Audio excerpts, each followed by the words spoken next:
Hello friends, ગુરુદેવ દત્ત.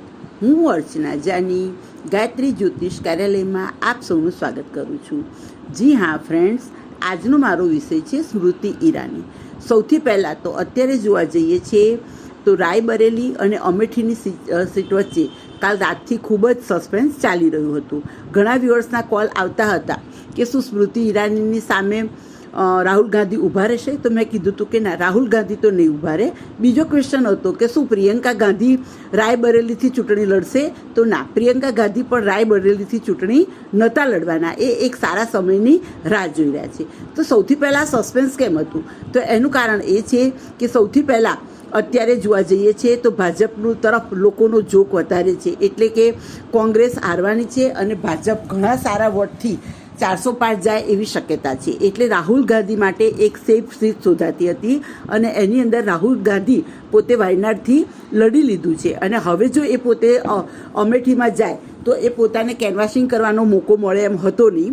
અને જોવા જઈએ છીએ તો સ્મૃતિ ઈરાની કેટલાય સમયથી ત્યાં લોકો વચ્ચે રહી અને પોતાનું એક ઘર એમણે મજબૂત કરેલું છે. એટલે અમેઠીમાંથી રાહુલ ગાંધી ચૂંટણી લડે તો હારી જાય એવી પણ શક્યતા હતી.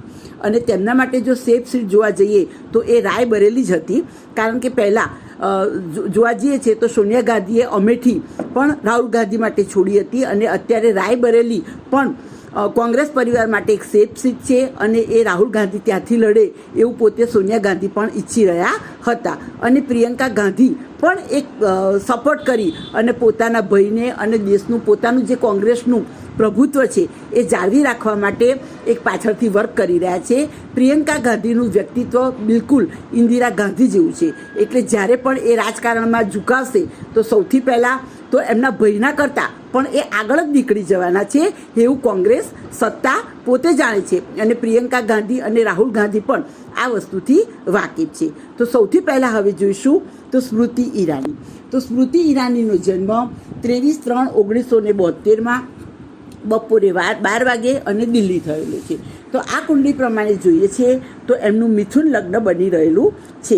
લગ્નની અંદર ચંદ્ર, બીજે કેતુ અને 7મા સ્થાનની અંદર ગુરુ છે, 8મે રાહુ છે, 10મા સ્થાનની અંદર સૂર્ય છે, 11મા સ્થાનની અંદર બુધ છે અને વ્યય સ્થાનની અંદર શનિ, મંગળ અને શુક્ર છે. તો સૌથી પહેલાં જોવા જઈએ છીએ તો એની કુંડળીની અંદર ચંદ્ર ખૂબ જ સારી રીતે દેહસ્થાનની અંદર આવીને પડેલો છે. એટલે પોતે શાંત, સૌમ્ય, મિલનસાર વાણી અને વર્તનથી કઈ રીતે વાત કરવી, પોતાની સારી રીતે કેવી રીતે રજૂઆત કરવી તે સ્મૃતિ ઈરાની ખૂબ જ સારી રીતે કરી રહ્યા છે.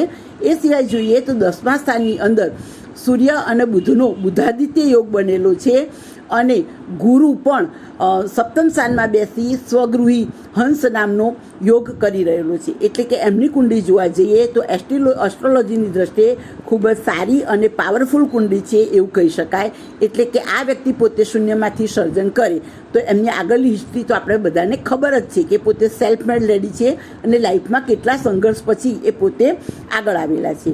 તો સૌથી પહેલાં જોવા જઈએ છીએ તો એમની કુંડલી પ્રમાણે અત્યારે એમનું ગોચર જોવા જઈએ છીએ તો સૌથી પહેલાં એમની કુંડલીની અંદર અત્યારે કેતુની મહાદશા ચાલી રહી છે. કેતુની દશા 26/7/2019થી લઈને 25/7/2026 સુધી રહેવાની છે. અને કેતુની અંદર અત્યારે જોવા જઈએ તો 18/6/2024 સુધી ગુરુની દશા ચાલી રહી છે. તો ત્યાં આગળ થોડુંક એવું કહી શકાય કે અત્યારે એમણે થોડીક મહેનત કરવાની જરૂર છે, કારણ કે સ્મૃતિ ઈરાનીની સામે જે કિશોરીલાલ શર્મા કોંગ્રેસના કેન્ડિડેટ છે એમનો પણ આપણે રેકોર્ડ જોઈશું અને પછી બંનેની એક ભેગો પણ વિડીયો બનાવીશું.